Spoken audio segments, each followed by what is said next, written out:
doing it because I believe that life is precious and that we should be doing everything possible to preserve life, right? To see the life, because life is so rare. Life is so precious because it appears to be something that doesn't occur very often. So that's why I do what I do. At the same time, I'm a real person, I'm a human being, and I consider myself to be a rational person. I consider myself to be a rational, reasonable person. What is going on? It's saying no data.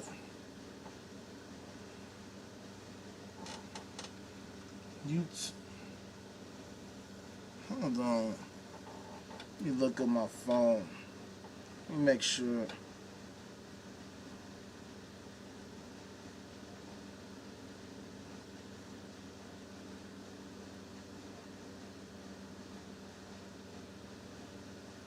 This shit's tripping me out.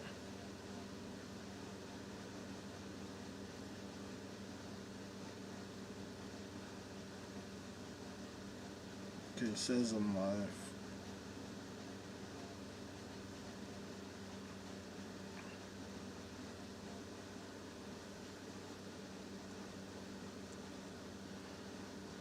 But it's showing no data.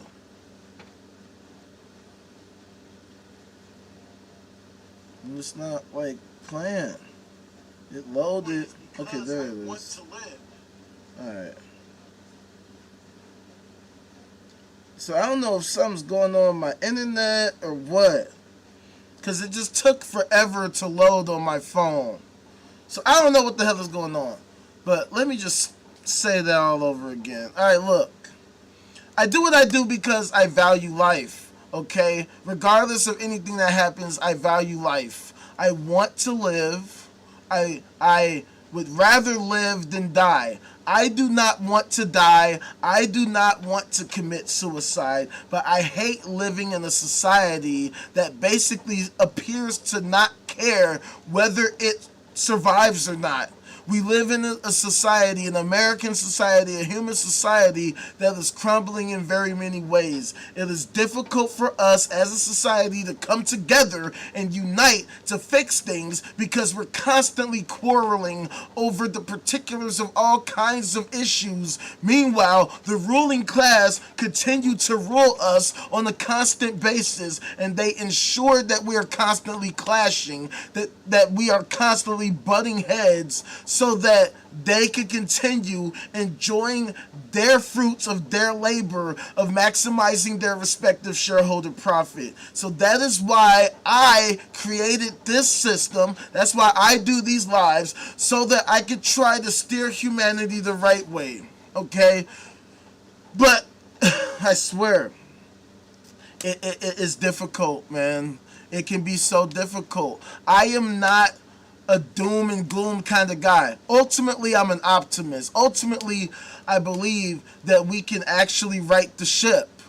But man, it gets so hard when you see how people are so just caught up in their ridiculous ideologies. When you see people so immersed in their ideology, when you see people caught up in propaganda and they absolutely refuse to let it go. They have been conditioned to reject logic, reason, fact-based evidence. They have been conditioned to suspend their critical thinking capabilities, and they have been taught and conditioned to support the ruling class and at all costs. Right? It's like the movie The Matrix. It's like when Morpheus was showing Neo how anybody who's in the Matrix can inadvertently become an agent. That is precisely what he was referring to. A person can look like a good person, nice person, well-to-do person, in general a nice person, but ultimately these people end up becoming basically bootlickers for the state, bootlickers for the ruling class. They end up giving you any and everything as to why we should support the ruling class, and then they will do everything possible to fight you if you even remotely are against the ruling class. These are regular, normal people. People who might be benefiting from the state of society today. So to them, they don't see the problem. They're doing well. They have their cars. They have their houses. They have their families. They have their prestige. They have their status in society. So, of course, they think it's amazing. They think it's wonderful. That's why we have these mismatches. That's why we have these different views in the society. The people who are on the winning side, they can't see the problem. They aren't part of the losing side. They have no idea what that's like. These are the people that are like, let's give them cake or whatever, right? Like, to them, gradual success or improvement is necessary because they have to do the shit that they have to do. They have to maximize their shareholder profit, so they can't be bothered with the people. The only problem is that these sci-fi fantasy, or should I say these corporate goofies, they devalue the population even though they need the population. It's the craziest thing in the world. Without us, these organizations have nothing. They literally accomplish nothing because we are the people that they are extracting resources from. We, the people, have to decide to give our resources to these people, but because we have no organization, we can't actually convince these fools to work on our behalf. The fools who are organized, they have so much money. Matter of fact, they get subsidized half the time, and they are the ones that get to set policy, whereas those of us who see the problems are struggling to unite to actually implement solutions, to even discuss what solutions are. And so that's why talking about today's topic is so important, because we have to get on the same page as the populace to figure out what we're doing, how, and why. So, I have this article by Axios where it says, AI's architects say the next era of human history is here.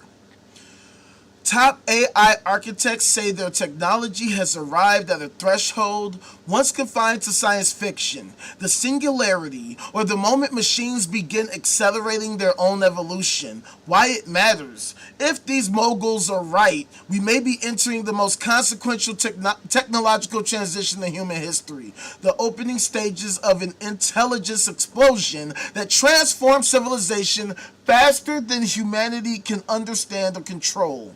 So there's all these tech giants that have these quotes saying this. So the Google DeepMind founder and CEO Demis Hassabis declared that we're standing in the footholds of the singularity. He's handing over day-to-day control of the lab to become Alphabet's chief scientist and chair of Google DeepMind, focusing on the future of AGI.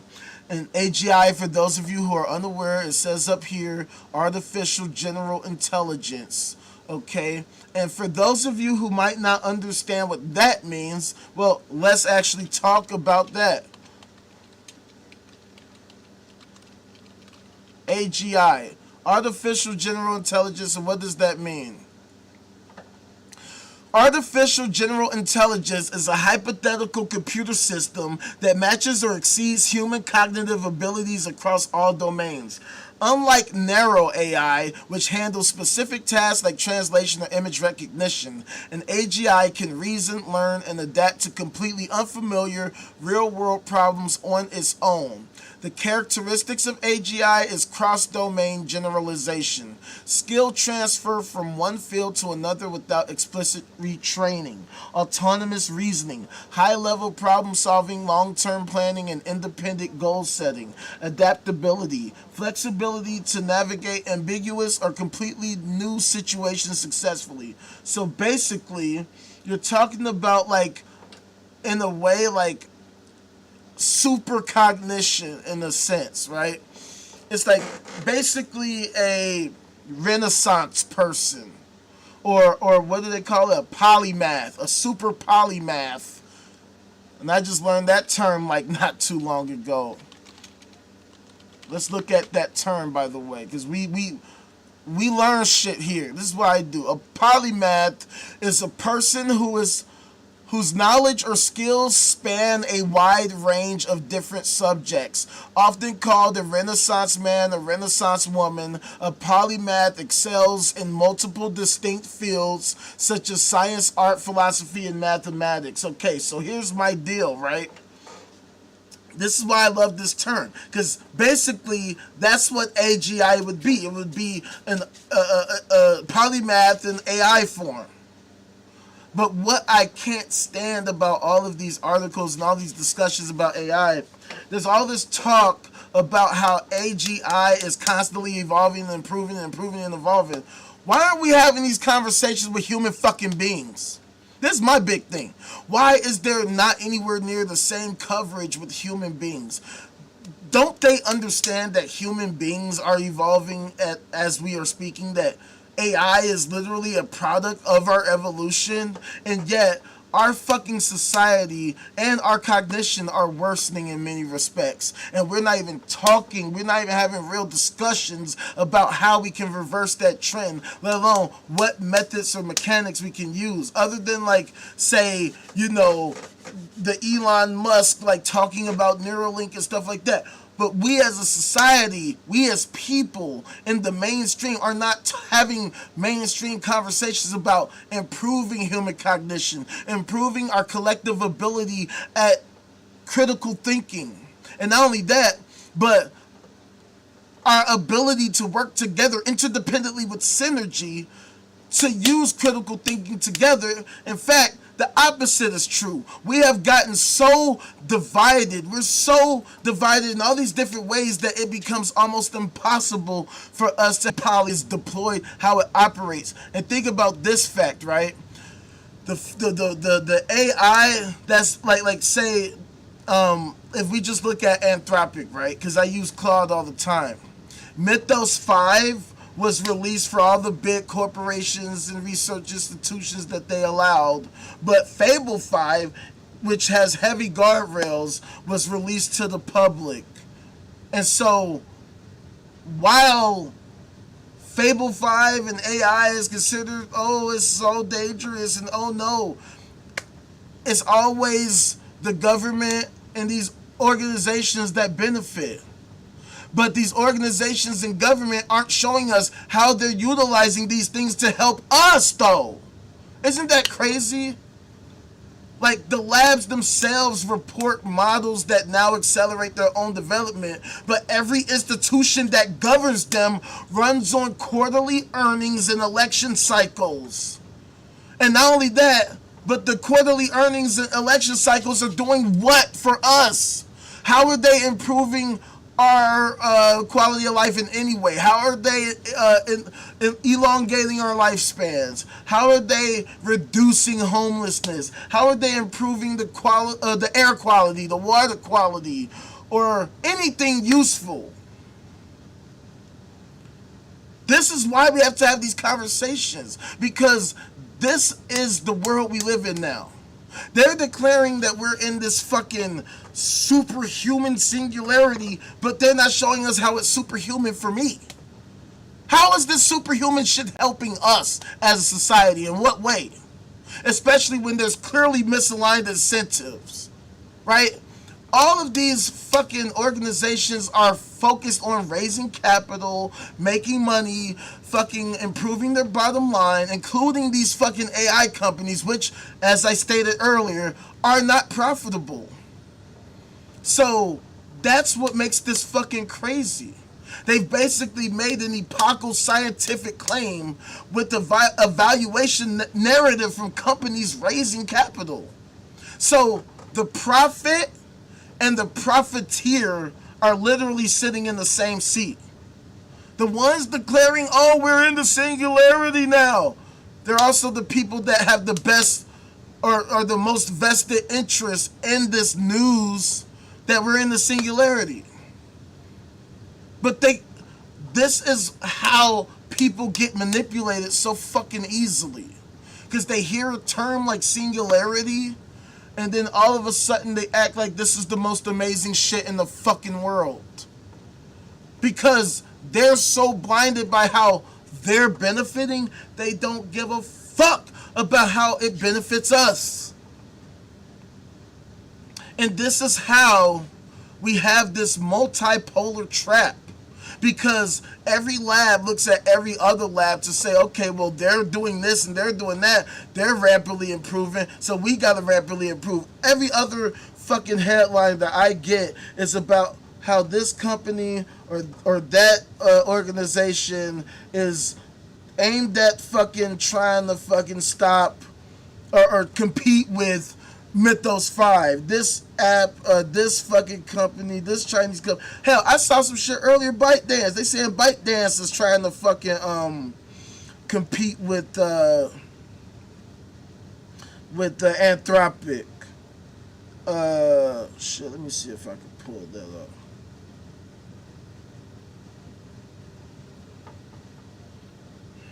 I don't know how the fuck that shit disappeared.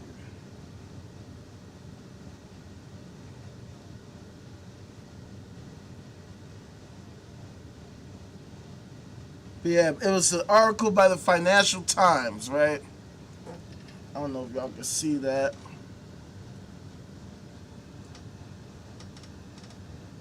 Oh, cookies. Damn it. ByteDance targets mega AI model nearing Anthropic Mythos. So we see this happening every other day, right? This was published yesterday. Okay, so we're seeing all these different AI companies, or just companies with AIs, trying to compete with each other, constantly ramping up what they're doing. But again, we're talking about an industry that has been captured. When we say captured, what we mean is that the industry itself is only focused on its own self-interest. It's not focused on the public interest. All these companies love to act like they're helping society, they're helping the world, but they absolutely are not, because look at the state of society. We can, and we do this every day, where we show y'all some of the fucking statistics, but just stay with me for now.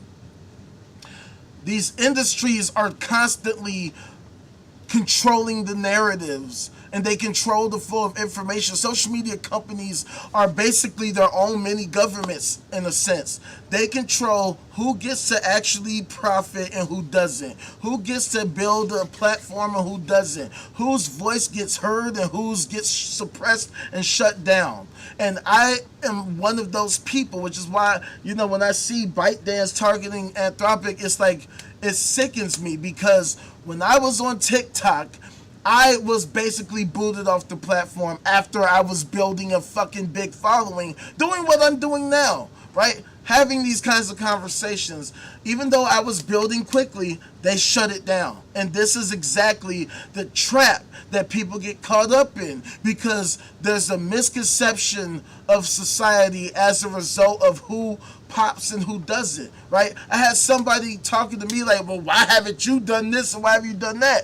But it's like, they haven't seen the reality from my perspective. It's so easy for somebody to say that what I do doesn't work because they're not seeing the numbers, because I have 0 people watching right now. But see, that's because the machine did what it does. It prevents somebody like me from actually being able to reach a big audience where I can give y'all the facts that contradict their fucking bullshit, right? So that is exactly why we have the problems that we have.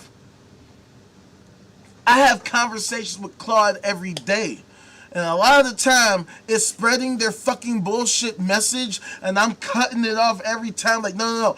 Actually name the people. Stop using vague terms like the advertisers. Who are these advertisers you're talking about? Because I'm an advertiser. I advertise products and services. So clearly you're not talking about me. So which advertisers are you talking about? That's how I found out about this federation, the World Federation of Advertisers.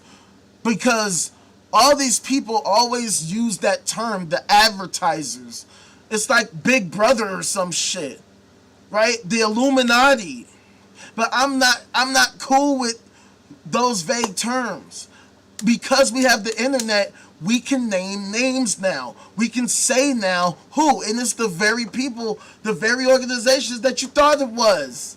The ones with all the money, all the same corporations, the PepsiCos and the Unilevers and all them, right? They're the ones that get to set the fucking standard. McDonald's, Nestle, Coke, Nike, yeah, they all get to have a say in who gets to say what and who doesn't. So, oh, what do you know? Fucking all these bullshit ass brands and all these goofy, kooky creators get promoted, but then you see creators like me get suppressed. Right? Like, even today, like, it's so hard for me because it's like, okay, I know I have suboptimal equipment as an example. But at the same time, the shit works though.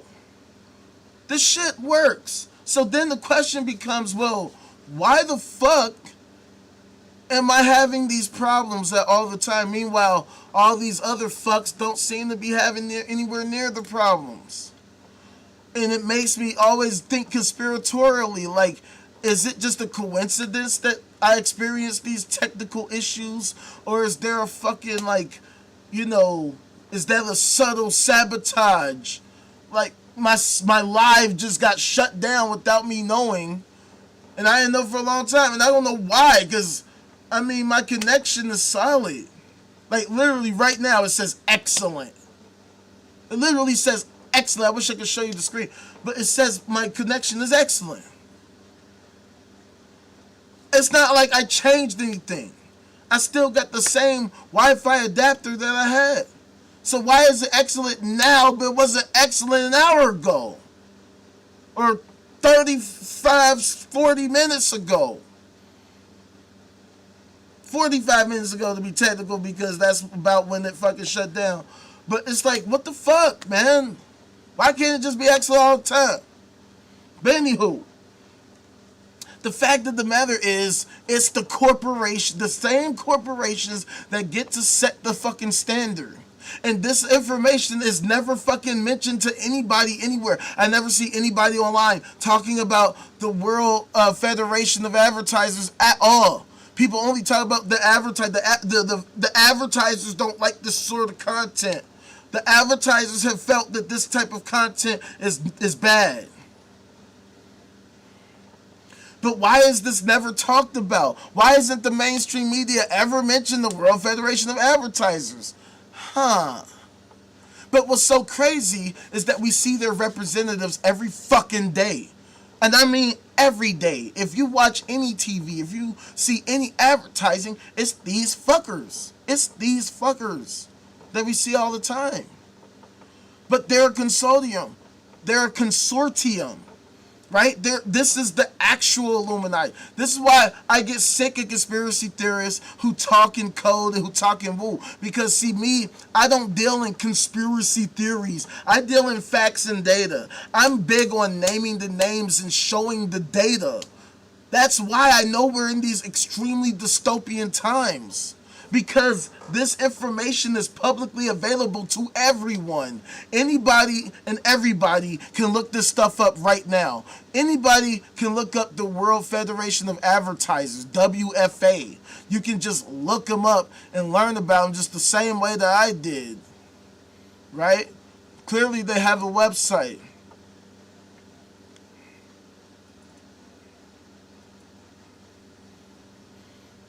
The only global network for senior marketers. And this is what I need people to understand. This is what the Illuminati looks like. Do y'all see this shit? You see all these brands? You see all these companies? This is the Illuminati. It's not no secret. They're right in front of our face. We're seeing their brands right now. Look at all these companies. They look pretty fucking recognizable. They're the ones that set the policies. They're the ones that write the community guidelines. They're the ones that enforce how corporations, especially social media companies, operate. That's how they're able to fucking determine who gets to say what.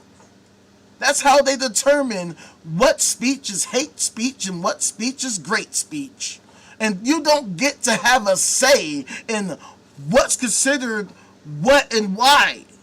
You don't get to question anybody. You don't get to hit up the fucking customer service or whatever, because there is no customer service. They don't exist. They don't have a phone number. They don't have an email half the time. At best, you might get an email, and that's it. And then it's up to them if they want to respond to your fucking stupid ass email. But this is who the Illuminati actually is, and this is how it actually looks. It looks so normal. It looks so sanitized. It looks so basic. It looks like this is just, wow, a regular fucking ad. But no, that's the point. That's the whole fucking point. That's the point.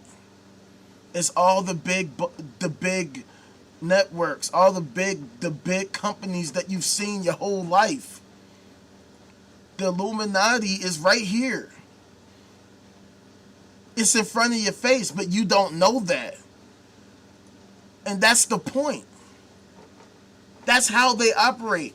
Like, it's so subtle. It's so subtle. It's a nice looking page with all of these fucking company logos on it. But at the end of the day, all these companies get to determine who gets to talk and who don't. That's why, coincidentally, you see all of these religious organizations that get to promote their religious crap, but us atheists aren't allowed to promote our anti-religious stuff. Hardly at all. Because the World Federation of Advertisers has classified that kind of content as bad monetization. It is an extreme view because, see, the majority of Americans subscribe to some sci-fi fantasy ideology, particularly Christianity. Christianity is the biggest religion in America, the most influential religion in America, with by far the most adherents, and also the biggest voting bloc, the biggest fucking monetary bloc, and the biggest boycotting bloc. This is why religion is so strong in our society. This is why religion is so hyper represented in government, in every aspect of it. I mean, check this out. I think I showed y'all this last time, actually. But it just highlights exactly the problem with our current society. And this is why I feel the need to talk about it.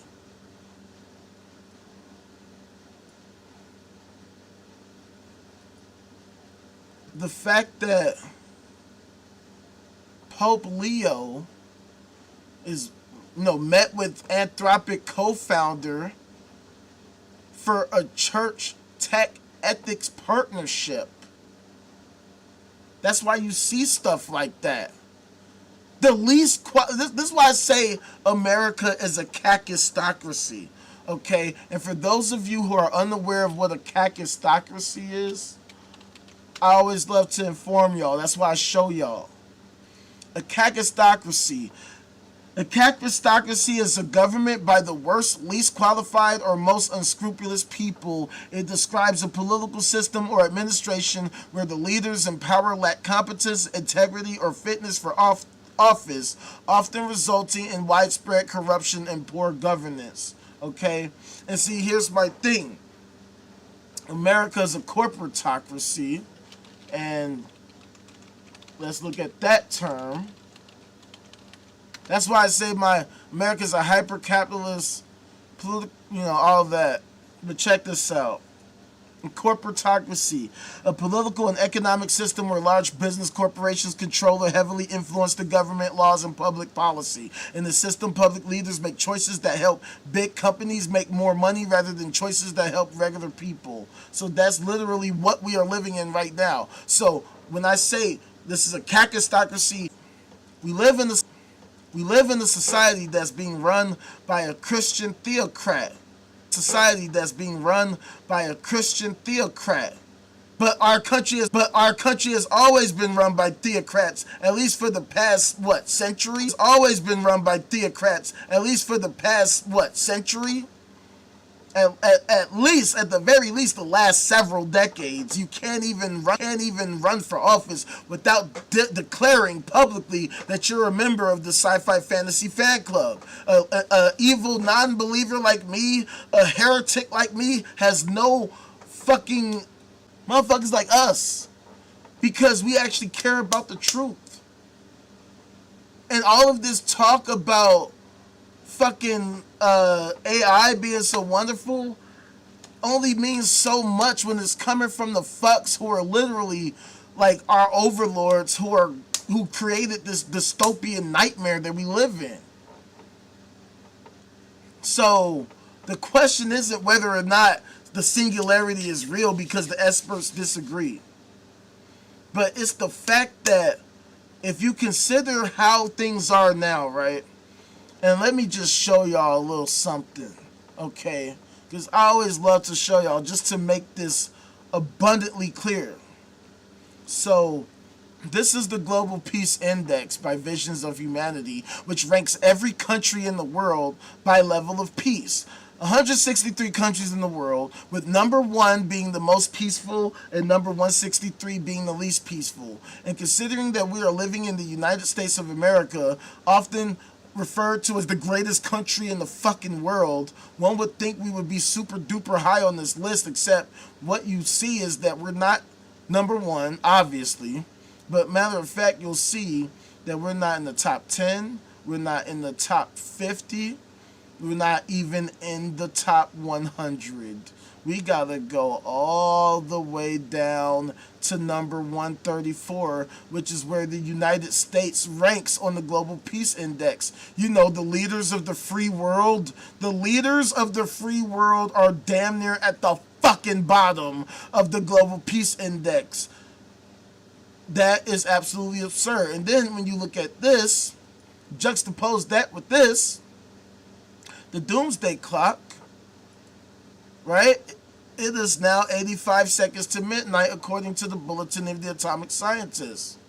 They say on January 27, 2026, the doomsday clock was set at 85 seconds to midnight, the closest the clock has ever been to midnight in its history. The Bulletin of the Atomic Scientists Science and Security Board, which sets the clock, called for urgent action to limit nuclear arsenals, create international guidelines on the use of AI, and form multilateral agreements to address global biological threats. So, one of the things I want to show.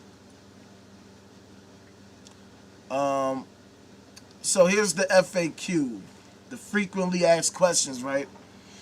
Answers to common questions. The bulletin has reset the minute hand on the doomsday clock 27 times since its debut in 1947. Most recently this year in 2026, when they moved it from 89 seconds last year to midnight to 85 seconds to midnight this year.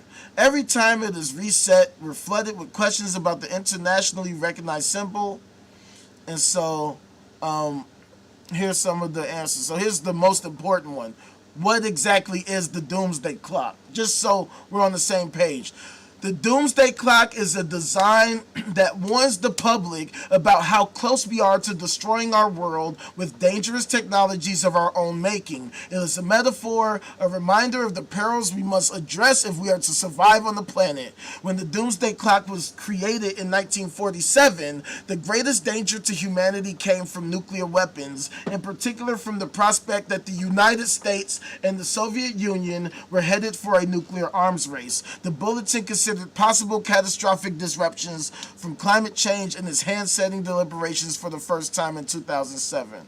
So, And you could go into more of these, like who created the doomsday clock. All these professionals and scientists, and what have you. And what do you know? Chicago would be mentioned, of course. But the point is that the doomsday clock basically determines, like, how close we are to destroying our fucking selves. Like I said, these are issues that we have to address if we're going to continue to survive, which is basically why I do what I do. It's all about survival in our on our planet, in our society. You feel what I'm saying? So that's why I ask, what the fuck are we doing? What are our goals? What are our aims? What exactly are we trying to do? And so one of the reasons why I mentioned the problem of the Pope meeting with the CEO of Anthropic is because you also got to look at what Christianity is. Christianity, by its own account, is a doomsday prophecy. One of the things that's popular about Christianity is that they have the end times prophecy, the revelations, as they call it, the rapture, and all that type of stuff. Just last year, there was this whole hoopla about the rapture because some goofy South African pastor had a dream that Jesus gave him a date where the rapture would happen, that it would be September 23rd of last year. This was trending on TikTok and social media. In fact, many prominent news media outlets covered the story. And what do you know? Nothing fucking happened. Yet, so many people, made all kinds of life decisions based on this bullshit. They fucking sold their cars, their houses. They quit their jobs for this bullshit. For this misinformation crap. And what do you know?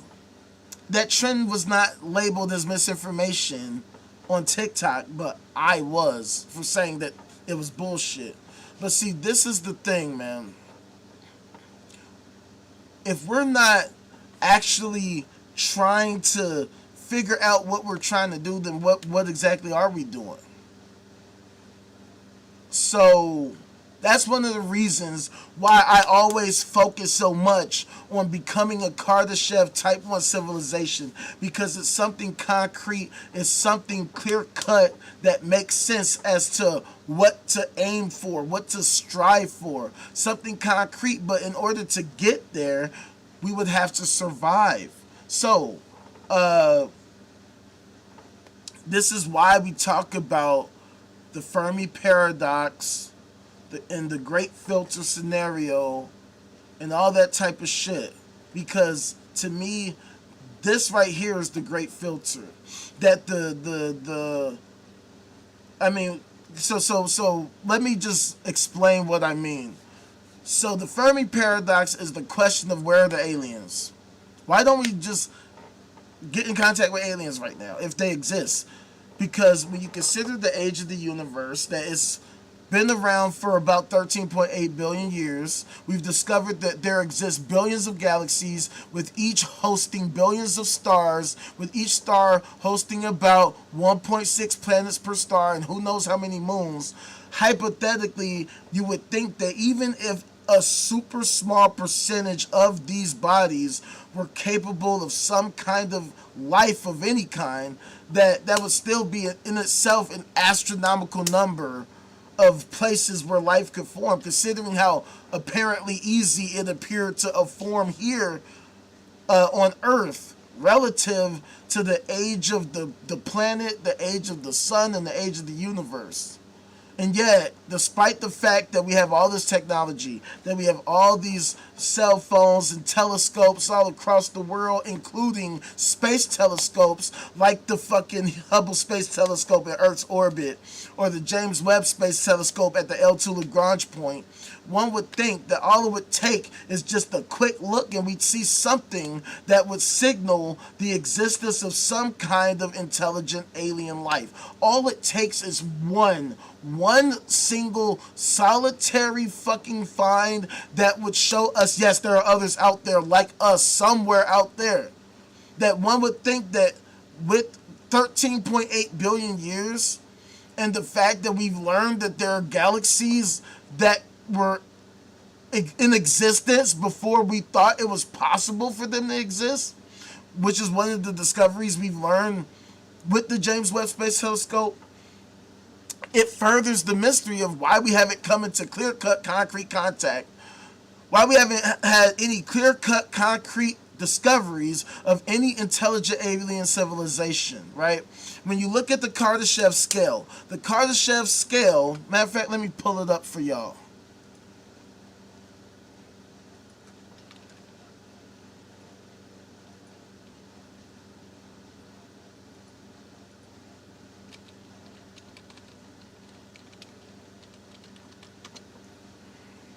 This is why we have to talk about it. The Kardashev scale was a method created by Soviet astronomer Nikolai Kardashev in 1964 to measure a civilization's level of technological advancement based on the total amount of energy that it can harness and use. So basically, it has three levels, a type 1, a type 2, and a type 3. A type 1 would control all energy available on this home planet, including all solar, wind, and geothermal power. A Type 2 civilization controls the total energy output of its host star, potentially via what's called a Dyson sphere, or more technologically sound, a Dyson swarm. A Type 3 would be the control of energy of an entire galaxy. And then there's higher levels that are hypothesized, but the point is that if there were other civilizations out there that were level 2s and up, hypothetically, if they existed, we should be able to see them right now. We should be able to see them doing all kinds of shit out there right now, because if we look at ourselves, if we continue to grow and develop and expand like we are at this point, like, never mind the details, right? If we just assume we're just going to continue to get more technologically advanced and continue to expand outward into space, one would think that, let's say, 1,000 years from now, we'd be doing all kinds of shit in space to where somebody that was in space looking at us would be able to see shit that we're doing. They'd be able to see, hey, there's activity over there, and it's clearly not some fucking just fucking dust storm or some shit. No, there is some activity happening over there that couldn't have been some natural process. It has to be some kind of intelligent alien civilization of some kind. The mere fact that we don't see that out there means all kinds of things, right? There's all kinds of potential answers to the Fermi paradox as to why we don't see intelligent alien civilizations out there. But when we look at how we here on Earth are conducting ourselves, this is what I call the eschatological great filter scenario. The eschatological great filter scenario. Basically, the great filter in and of itself is a potential answer to the Fermi paradox. The great filter is the idea that the reason that civilizations don't reach the stage of advancement where they're building all this crazy shit that other civilizations would be able to see with their telescopes is because they don't make it to that stage. Something occurs that prevents them from reaching that stage. What are called existential threats. Things that threaten their literal existence. And there are all kinds of different potential existential threats, such as some kind of volcanic eruption, asteroidal / comet impact, some kind of a bioweapon or some biological viral infection outbreak or whatever, a chemical warfare attack, nuclear warfare, also known as mutually assured destruction, and all different types, okay? You can come up with all kinds of different ideas. What I refer to is what's called the eschatological great filter scenario, okay? So, what is the eschatological great filter scenario? Well, first, we got to look at the definition of eschatology. What is eschatology? Check it out. Eschatology. Eschatology. Eschatology. Eschatology. Eschatology is the branch of theology and philosophy concerned with the last things, specifically death, the end of time, and the ultimate destiny of humankind in the universe. Basically, the end of the fucking world. The end of the world, the resurrection of the dead, stuff like that. And this is particularly represented in the Abrahamic faiths, particularly Christianity. Okay? So let's actually bring that up since we are here in America. Let's look up Christian eschatology. Christian eschatology is the study of the last things, focusing on the second coming of Jesus Christ, the final judgment, and the eternal state of humanity in the cosmos. It examines biblical prophecies to understand, quote-unquote, God's ultimate plan for history. So the idea is that Jesus is going to come back, quote-unquote, at some point. He's going to return physically and visibly to earth. The dead will rise for judgment and eternal life. God will judge all the people based on faith and deeds. And then souls will dwell in either heaven or hell or some dumb shit like that. Whatever the fuck they're talking about. Okay, so that's the whole idea. That's why Rapture Talk trends on TikTok, and that's why all these stories get covered by all these mainstream news media organizations, and that's why it doesn't get rendered as misinformation, whereas I do. Because at the end of the day, these organizations, these individuals have a vested interest in protecting this ideology. So the idea is that we live in a society that is so caught up in this bullshit ideology, whether you're talking about the actual eschatology or just the theology itself. Either way, the society focuses so much on this ideology that either it is too apathetic, however you want to describe it, apathetic, uninterested, lazy, uncaring, to actually shore up any of these existential threats that I mentioned, or worse, they're working directly to try to manifest any of these as the existential threat to fulfill their prophecy, to fulfill their crazy ass, retarded ass prophecy that they think that they're super duper like wonderfully like blessed to have for some reason. They want to prove that they're right, and they're willing to kill us all to make it happen because, hey, they're going to go to heaven, us heathens are going to go to hell, and all this type of craziness. But my question is, where exactly is this heaven place? Where exactly is heaven? And not only that, but how do you know that you are going there? This is why we have to have these discussions, because what is the point of this ideology? How exactly does it help us in any tangible, meaningful way? And when you have members, or should I say leaders of this ideology getting to have a say with AI, to me, that is the real danger of AI. I'm not worried about the Skynet scenario. I'm not worried about AI potentially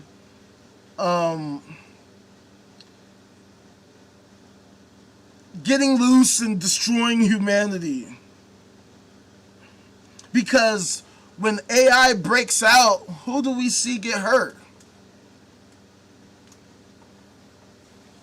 Who do we see get hurt? Who are the ones complaining? Last time I checked, it was the corporations. It's the businesses. It's the banks. You know, that's what the real hoopla around this AI shit is, that financial institutions don't want to get hurt by it. That's why they got to get the AI under control. Because they don't want the AI agents hacking the fucking banks. Especially on our behalf, they can't have that. No way. If anything, it's got to be the other way around. This is the filter. Because we live in a society where the AI is working with the fucking end time crazies directly. And not only that, but they're not having real conversations about ethics. How can you say you want to actually like have a real set of ethics and your decision is to work with literally the worst ethical organization in human history? The greatest child rape cover up in human history that is still ongoing right now. Oh, you don't believe me? You don't believe me? You think I'm bullshitting? You think I'm just chatting the breeze? You think I'm just talking shit? You think I was just making that shit up, huh?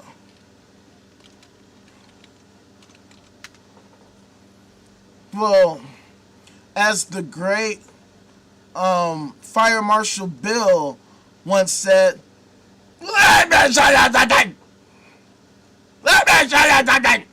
check this out.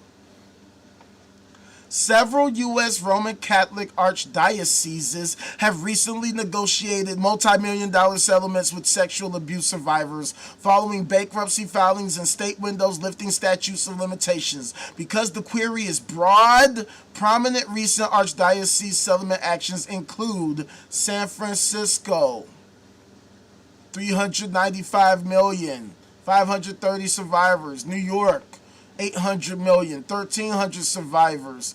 Baltimore,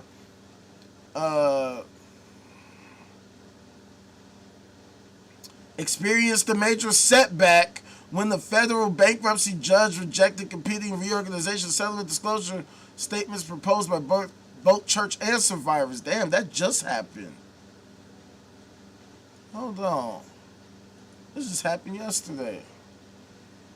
So this is supposed to be another like multi-$100 million settlement.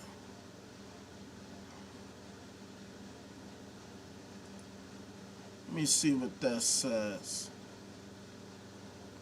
Bankruptcy judge rejected on Tuesday both of the competing settlement plans proposed by the Archdiocese of Baltimore and the survivors of child sexual abuse.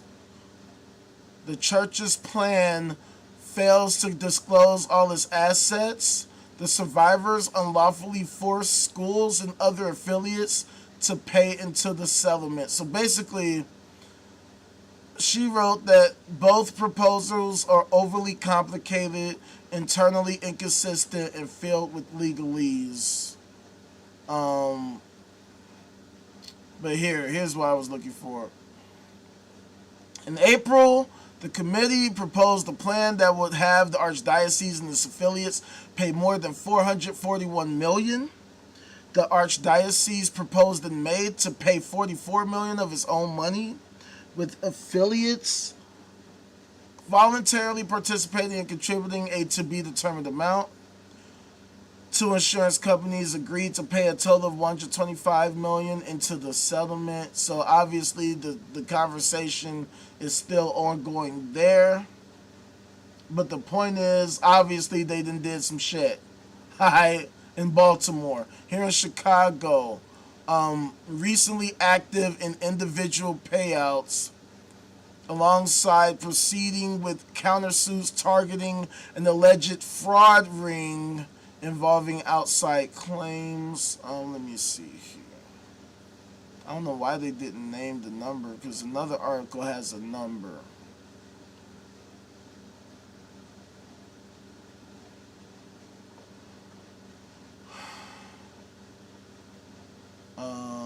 Hold on.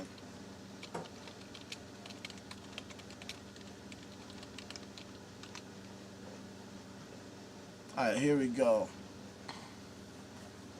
The Archdiocese of Chicago has paid more than $200 million historically to resolve clergy sexual abuse claims. So the point is that this shit is happening all over the fucking country. A lot of these have, occurred just within this year. So just look at the top two. San Francisco and New York, these are the most recent. You put them together, we're already north of $1 billion worth of settlements just with those two cities. And yet, the Catholic Church gets to have a say on ethics. That is crazy. That's like asking prisoners who have been convicted of rape and murder to have a say on public U.S. policy. That's absurd. Yet that is the state that we live in, except it's worse, right? Because prisoners are considered the least of society. They're minorities in society. Whereas the rapists in this case are the ones who have billions of dollars. They're the ones that have the money to pay for these $100 million settlements. They're the ones that are, they have representatives in office. Right? Like, fucking the previous president was Catholic. The current president shows love to Catholics, even though he had to spat with the Pope a couple times. But who doesn't, right?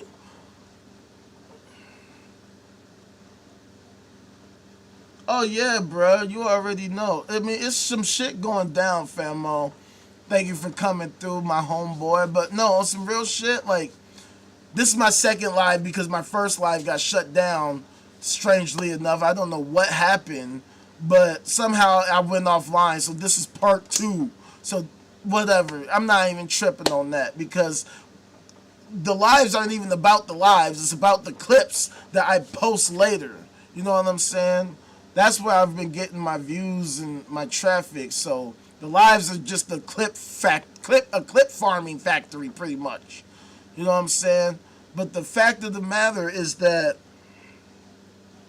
the rapists are the ones that are in power, that have the wealth, and are getting to have a say in government and in business with these AI companies.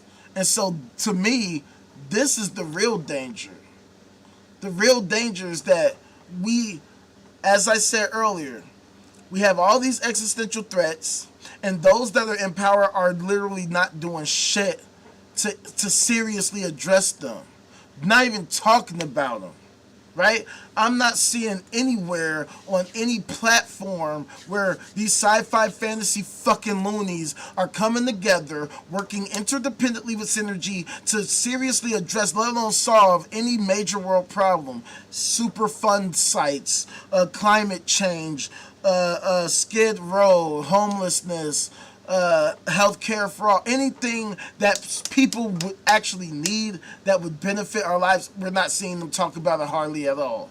Okay, so they are the ones that are in power. So if we are in the singularity, well, then this is even worse, because the singularity means that the problems that we have now are only going to be accelerated with AI because of the gap between the wisdom and the capability. We have all these capabilities, but what is it being used for? It's being used to help corporations maximize shareholder profit, to help rich people get richer, to help banks make more money. But to what end? To what fucking end? So, this is the one that's crazy. Because theism, there's no point to it. There's absolutely no gain coming from this. Now, to the contrary, there is one person who does disagree that we're in a singularity. And I'm going to pull that article up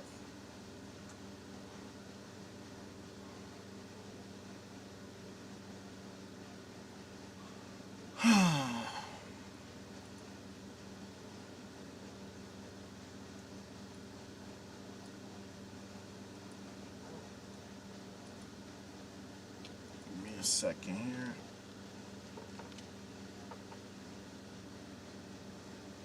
Advertisers, the actual fucking Illuminati, the real Illuminati, the literal Illuminati in reality, not some fucking bullshit, not just some random fucking consortium of evil, terrible. I'm talking about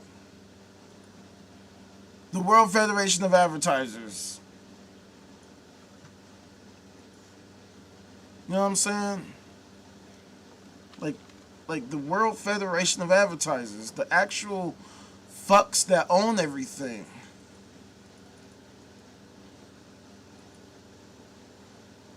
Like, you see this shit? You see all these brands? McDonald's, Mattel, Shell, Lego, Bimbo, EA, all the biggest corporations in the fucking world. All represented by the World Federation of Advertisers. Right? It just so happens we're talking about how they destroy the world and how they own everything and all this type of shit. And meanwhile, it gets good enough to self-improve, actually innovate in AI, and it turns out there are no limits to its intelligence. That would clearly be a very momentous point in time. AI would then become extraordinarily capable very, very quickly because it will be able to keep improving itself in inventive ways. That rapid pace will be the singularity moment. Generally, I think it's easy to critique the idea of the AI singularity because it kind of assumes reality is like a mathematical function and that intelligence is very linear. I think intelligence is a collection of things that you can do to various degrees of capability, so it's not clear to me that there is such a thing as runaway infinite intelligence, and I don't think true AI singularity level acceleration will happen. Like he says, technology accelerates for a bit, hits a wall, and then there's a decade or two before the next paradigm shift or the next big innovation unlocks further innovation.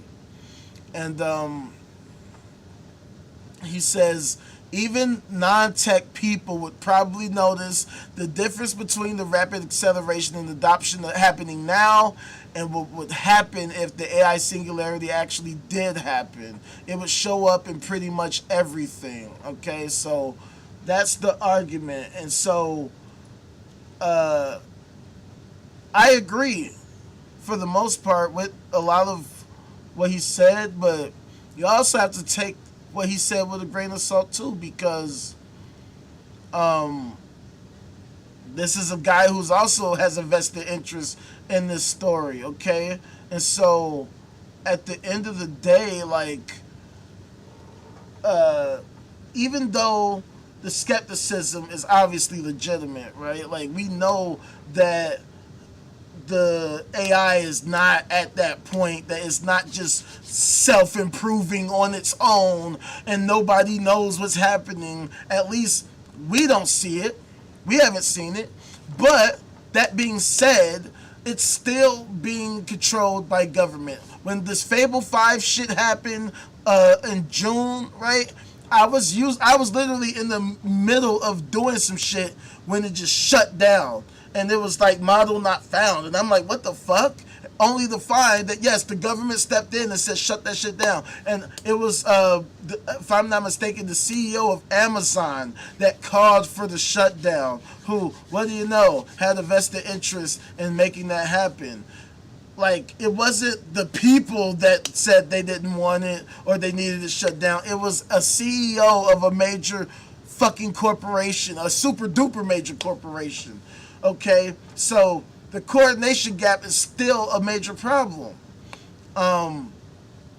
Especially if we are in the fucking singularity, because all we're gonna see is more dystopia at a worse rate. Because the people that are in power are still the ones that get to determine how AI is used. And if AI is being controlled by those that own the fucking wealth, that are in the positions of power, and we see the failures that they have done to the point where we're on the verge of self-destruction, and they're not using this same AI that's supposedly run away and constantly improving to shore up these exact problems, then what the fuck are they doing? What's the point of the singularity? Like, what the fuck is the point? You know what I'm saying? Like, there's still fucking trying to fucking determine how the AI gets used. But if what the claim is about Singularity is false, then it just proves that this is just a marketing scheme. That this is just a ploy to try to continue to raise money for AI and keep people interested in AI. But at the end of the day, we the people have to get together so that we can actually have a say in how the AI actually does get implemented, which is why I do what I do. Because ultimately, a lot of people will try to say shit like, well, when the government stepped in to shut down Fable 5, that should be what you want. But ultimately, as I always ask, to what end? They didn't step in because they were like, oh no, this could hurt some person. No, it's some institution. But these institutions don't prioritize our collective well-being, or else I wouldn't be doing this. I wouldn't be sitting here talking about any of this shit, because they would be doing the work. If I was sitting here talking about it, I'd just be sitting here congratulating them on all the things that they're doing. But what they're doing is fucking us over on a constant basis, and we're always wondering how we're going to benefit from any of this. That's why I always ask, what are we doing? That's why I always talk about the grand scheme of things. Because if we can actually focus on the ultimate goal, it makes it easier for us to break down how we can actually reach those goals on the fucking cosmological level down to the basic level where we are now. So when I ask what exactly are we doing, that's why we have to have these conversations. I say our goal should be reaching as high as we can on the Kardashev scale, ultimately so that we can discover the true nature of our reality, whatever that means, however deep the rabbit hole goes, because there's so much that we still don't know. There's so many gaps to our knowledge, and we don't know how big those gaps are. For all we know, the universe is everything, and that's it. But again, it could be something completely, totally unlike anything we ever imagined. So we should be working together interdependently with synergy to understand the totality of our reality. And so in order to do that, the most important thing we need is survival. We can't do shit if we are all dead. If we don't shore up all these existential threats that we face on a constant basis, well, then there's no point in talking about shit, because we're doomed to die. But if we actually work together interdependently with synergy toward this North Star goal of discovering the true nature of our reality, it would start with ensuring that we're all able to continue to survive in order to reach that goal. And then the goal should be to create a society that fuels our ability to thrive, to have our basic needs met, to live a high quality of life where we're working together towards these goals and not getting bogged down in all these ridiculous bullshit propaganda narratives where two political parties are arguing over how they can ruin the rest of our fucking lives on a constant basis, how they can continuously fail to help us create a well-functioning society for ourselves, where they actually prioritize our collective well-being and actually incentivize us or condition us to use our critical thinking skills to further enhance and improve our collective ability, to further improve our collective quality of life on our quest to discover the true nature of reality. Because otherwise, I don't know how motherfuckers plan on it magically happening. I don't see how theism gets us there. Theism has had a long time to try to make something happen. They have failed.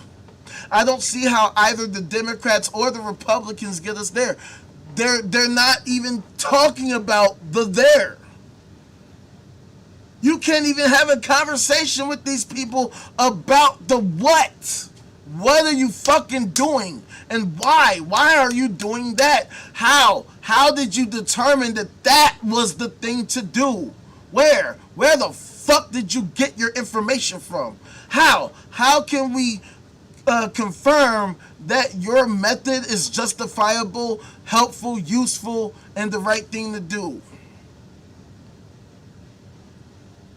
That's why we have these problems. That's why I do what we do. I mean, that's why I do what I do. That's why I do these lives, because ultimately, if these fuckers that control everything, that own the instruments that are supposed to help us, are declaring that we're in the singularity, that is a major problem. Because considering the fact that we're so low on the Global Peace Index, that we're on the verge of self-destruction, and ain't none of these fuckers in the world Federation of Advertisers are coming together to talk about it, let alone do something about it, well then what the fuck is their point? The goal is to help all these bullshit corporations continue to make money to our detriment. And we are so fucking stupid and unorganized and biased and all that, that we can't recognize the problems in front of our faces. All these corporations that are having a direct impact on how corporations and governments and all these organizations actually conduct themselves, how we are to conduct ourselves on social media companies, and how none of these fuckers are helping us in any way. So ultimately, that's why it's so important that we as a society start really having real conversations. That's why we have to have these discussions. That's why I criticize religion, government, business, banking, all of this bullshit, because ultimately, at the end of the day, the problem always goes back to this hyper-capitalist, plutocratic, oligarchical, conquistocratic, kleptocratic, gerontocratic, theocratic, idiocratic, craziocratic, mediocratic, techno-feudalist corporatocracy. This nation that's run by these goofy-ass, unqualified, corrupt-ass, rich, old, bitch-made-ass, thieving-ass, conniving-ass Jesus freaks that don't know shit about fuck, but being bitch-ass simps for the rich, the banks, the corporations, and the churches. Always making excuses as to why they need our money and how they can use it to ruin our fucking lives and act like they're helping us. And even though we continue to say, hey, these mediocre-ass fucking suboptimal standards are like not good enough, they always gaslight us by saying, no, you gotta understand, you gotta trust us, we're gonna totally schmolily, like, somehow, in a way, shape, or form, help you somehow, even though they're never specific, they're never direct, and they always fail on a constant basis. And all the numbers are showing that they are failing miserably, but they couldn't be bothered with that, which is why they don't bother with it at all. That's why I show y'all these statistics, these numbers, the facts, the data. That's why I show you these things, the fucking World Federation of Advertisers. That's why you all need to be made aware of this, that they are the actual Illuminati in real life. It's literally all the corporations in the world. It's not this super duper, like, I mean, of course you also have, you know, what's that shit called? Bohemian Grove. Let's not forget about the Bohemian Grove. But it's all the same motherfuckers. It's all the people you would think of. The business leaders, the corporate executives. I mean, it's the same people. It's the same fucking people. Same powerful people. Ain't nothing new. But how do we actually fight back against it? How do we actually solve this problem? It's not going to happen by magic. It's definitely not going to happen by prayer.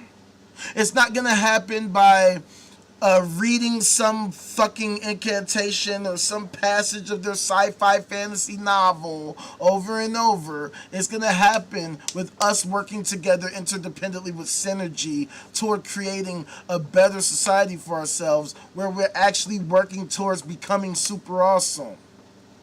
But it's not going to happen by magic. It's not going to happen by hoping and wishing.